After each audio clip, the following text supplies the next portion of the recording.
Good morning. Good morning. Thank you so much for joining me this very fine Sunday. I'm going to be honest, I'm truly feeling rather mortified to be here preaching to you. But perhaps that is appropriate, as the roots of the word to mortify are from the Latin mors and mort, meaning death, and mortificus, producing death. Well, hopefully listening to my sermon won't produce death or kill any of you. But I will offer fair warning that I will be speaking about things that are uncomfortable or scary for many of us.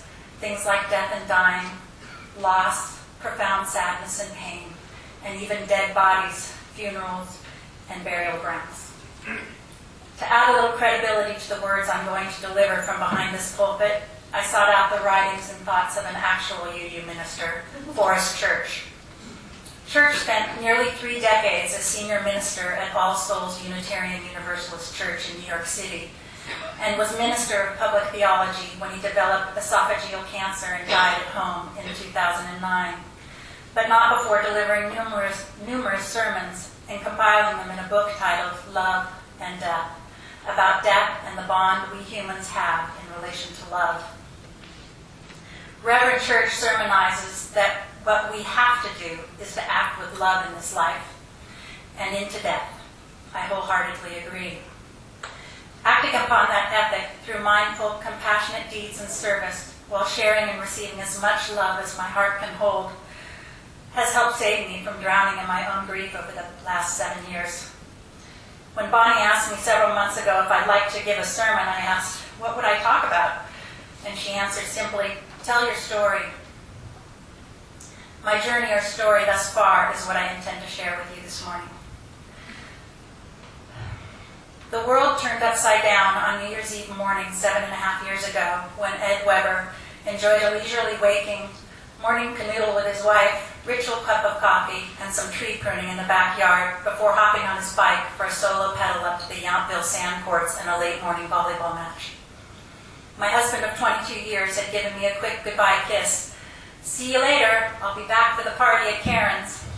And then he took his leave, our 3 sons still asleep in their beds, me sitting at the kitchen table writing a grocery list, and the morning unfolding like so many others had before.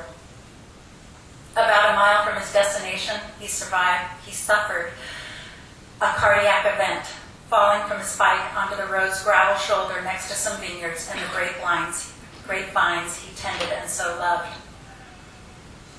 The autopsy revealed that he had an undiagnosed congenital heart condition, the kind that you read about that seemingly out of the blue fells much younger athletes as they sprint down the soccer field, step off the basketball court, or burst through the tape at a finish line. Out of the blue, we did not know. Ed had a disease whose symptoms are imminently treatable. We did not know. A condition that his sons have a 50% chance of carrying in a genetic mutation in their DNA. They did not know. Our lives plunged into a greater unknown the moment I answered the knock at my front door later that New Year's Eve afternoon, and there stood the sheriff and another man wearing black. What greeted me as I opened the door did not compute. The significance of the cleric's collar on the sheriff's chaplain escaped me. In facing the sheriff's deputy, I thought perhaps he'd tell me my kids had had their bikes stolen, or my eldest had gotten himself into some kind of trouble. I could not believe what the sheriff was telling me. My husband was dead, and his body had already been taken to the county coroner's. I have to find him. The sheriff's soft but unacceptable reply, that's not possible. It's New Year's Eve. The office is closed today and tomorrow.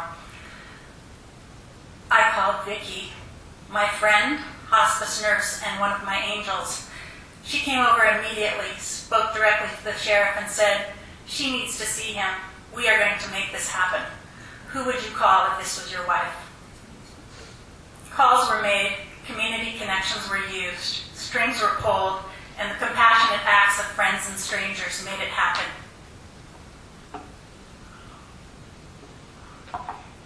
It being one of the most heart-crushing things I've ever experienced, when Ed's sister, mother, our 17-year-old son, and I drove out to the coroner's office and stepped into the viewing room and looked through the heavy glass window at our brother, son, father, and husband's body stainless steel gurney in the bright, sterile, and very cold autopsy room.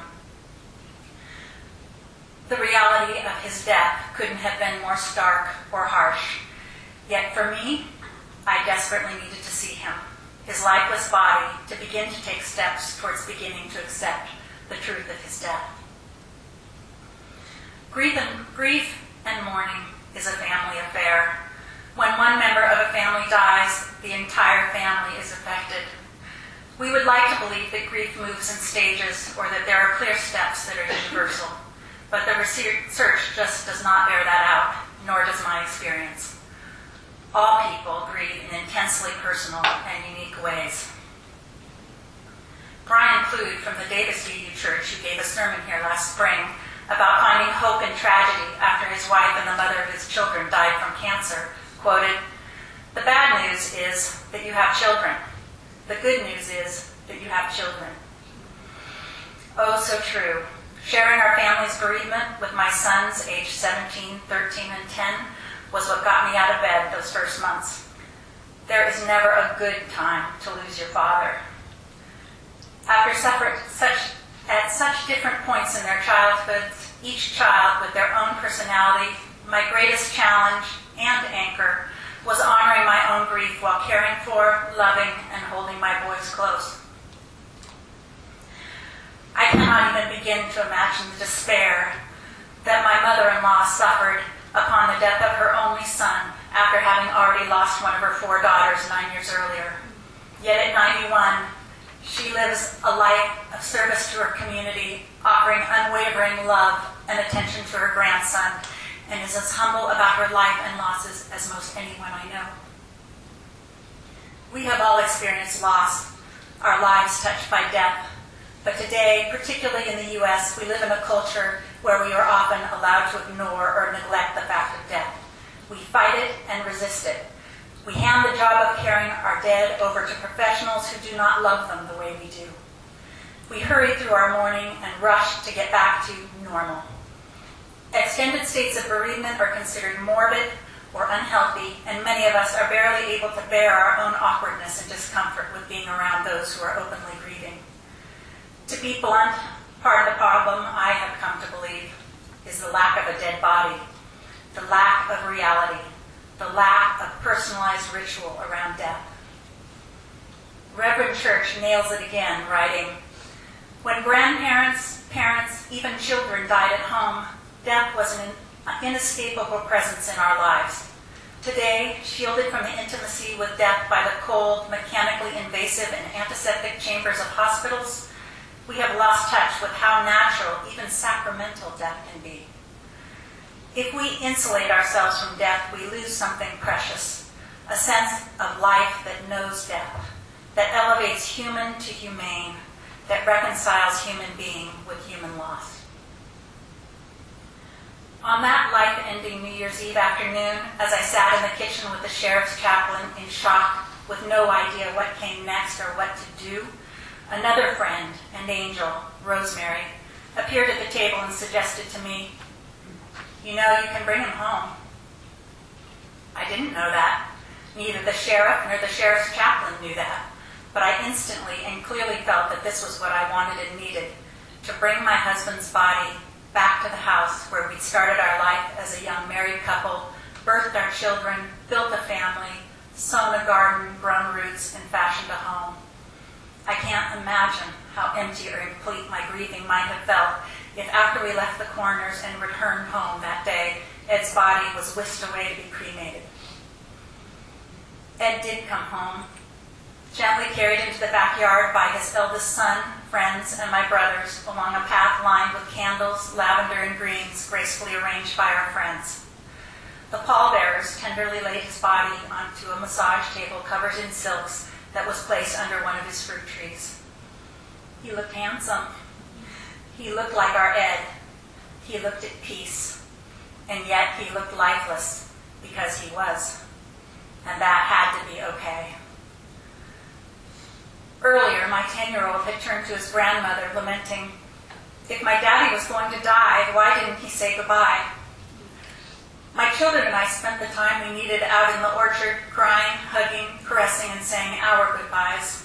Other family and friends trailed out to the orchard to spend time together with Ed too, silently embracing each other under the twinkly lights, sharing stories, sobbing and laughing together.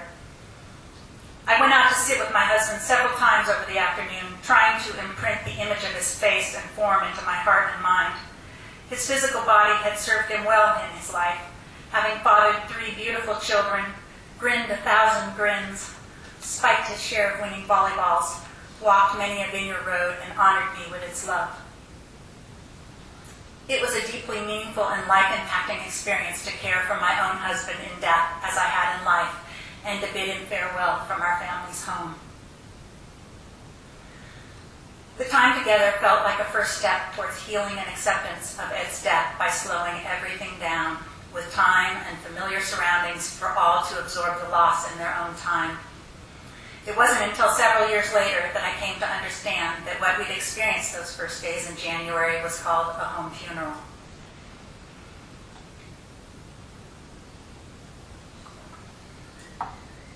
I undertook training to become a certified home funeral guide soon after, learning the legalities, practicalities, and skills needed to offer my extended family, friends, and community the same choice that Rosemary had years before at my kitchen table.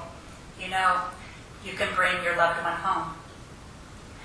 I attended the National Home Funeral Alliance Conference in North Carolina in 2013 and felt I found my tribe, an international nonprofit, all-volunteer organization whose aim is to empower families and friends to care for their own dead, to educate the public to their choices and provide clear information. In addition to making connections and learning more about home funerals, I was awoken to and inspired by the concept of green burial, an eco-friendly final disposition option, which I'll have to expand on another time. Upon returning to Napa, I reached out to Peter, the cemetery manager at our own Tula Cay Cemetery, to introduce and promote the idea of offering a natural burial option to the Napa community. Peter had tenderly helped our family at the time of Ed's death, and with some persistent but equally gentle nudging on my part, he came to embrace the idea of green burial too. I'm excited to say that after working together over many months, a green burial ground is well on the way to becoming a reality at Tula Cay. Much of the great satisfaction and healing joy of working on the project has been drawing in and receiving the support and advice of talented, enthusiastic, and generous friends and family along the way. Sometime in the year after my husband died, I began paying regular visits to our much-loved UU matriarch, Mary Scougie, after she'd left her home up on Montecito and moved into the meadows. Vicki was her hospice nurse, and we visited together when sometimes a member of the Napa Valley Threshold Choir, including several fellow UUs, would come to sing for her. Mary clearly loved it, and soon I found myself singing along and attending the choir's rehearsals. Threshold Choir is an international community of mostly women whose mission is to sing with those at the thresholds of life. One of the Portland choir members says, "We're not a performance choir, we are a presence choir." Despite having spent my life thinking that I had a sorry excuse for a singing voice, I was smitten with singing with these women at bedsides. Friends and family wondered why, especially with my recent widowhood, would I want to be around all that suffering, sadness, and death. The reason is that when singing bedside, we are welcomed into people's lives at an extraordinarily intimate, authentic, and so often loving time. Along with being soothing, our singing creates space for letting go and goodbyes by both the traveler and their loved ones.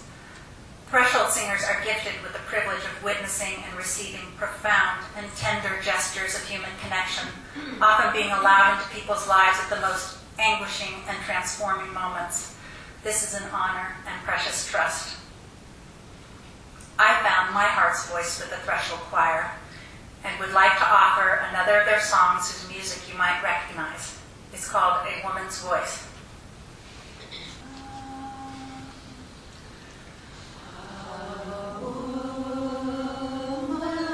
Voice, how sweet the sound, arising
cannot finish speaking this morning without first talking about conversation, and the conversation with a capital C.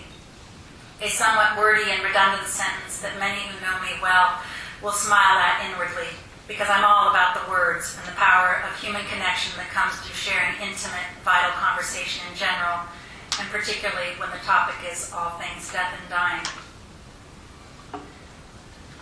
Despite my assertion that we live in a death-denying and defying culture, and most of us tend to push thoughts and feelings regarding our own mortality away, real-life experiences which bring us closer to death can be absolutely life-affirming and filled with love. In the face of great sadness, oftentimes there is a strong desire to connect with others, to share and discuss thoughts, feelings, and experiences. Several months ago, when I somewhat tentatively sent out a mass invitation to a death dinner at my home, let's get together over a meal and talk about death. Yay! The response was unexpectedly and very gratifyingly enthusiastic, with more interested folks than I could accommodate over numerous holiday evenings. Death cafes, nonprofit events held in pop-up venues where folks drop in to drink tea, eat cake, and discuss death with no set agenda are proliferating across the country and internationally. And just last month, when Sudi, our wonderful Threshold choir director, held the choir's Fifth Thursday potluck in her home, the topic was our wishes for our own dying and after-death plans. The evening lasted almost 2 hours longer than usual, and still none of us were done sharing. 12 days after my husband's sudden death, home funeral, and cremation, friends and family organized a memorial service to celebrate his life. I was very numb, deep in grief and overwhelmed, yet the assembly of family, friends, and colleagues was stunning, with some 600 or 700 people showing up in the huge barrel room in Rutherford.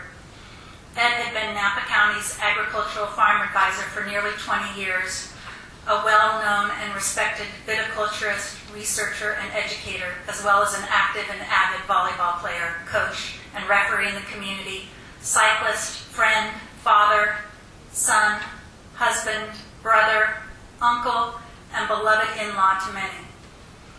The service was as much a celebration and honoring of his wild and precious life as it was an opportunity for his family and friends to gather to share their grief and offer support and comfort to one another. A Swedish proverb goes, "Friendship doubles our joy and divides our grief." In the weeks and months following, though I felt very vulnerable and kind of weird and needy for doing so, I was driven to pepper my friends' inboxes with emails relating my grief, asking for their memories, experiences, and stories of Ed. I needed to share, for them to bear witness with their responses. The last conversation with a capital C that I'm passionate about is the one we must have first with ourselves, then with our loved ones who will care for us, and finally those who we will likely be caring for in old age, in illness, or even out of the blue. At a minimum, every one of us, regardless of health or age, should talk to their family about what they want, not just after they've died, but what they want their death to be like. I am big on helping people to die their way, including their after-death care. It's never too early to begin the conversation about your end-of-life care. Not just the paperwork, not just the conversation, all of it. There is much comfort in truly knowing your loved one's wishes and having communicated your own. And in closing, while at points writing and delivering this sermon, I felt like it was going to kill me, I appear to have survived, and thus will go on spreading the good word, opening the conversation about death and dying, love and service. As Ram Dass said, we are all just walking each other home. May it be so.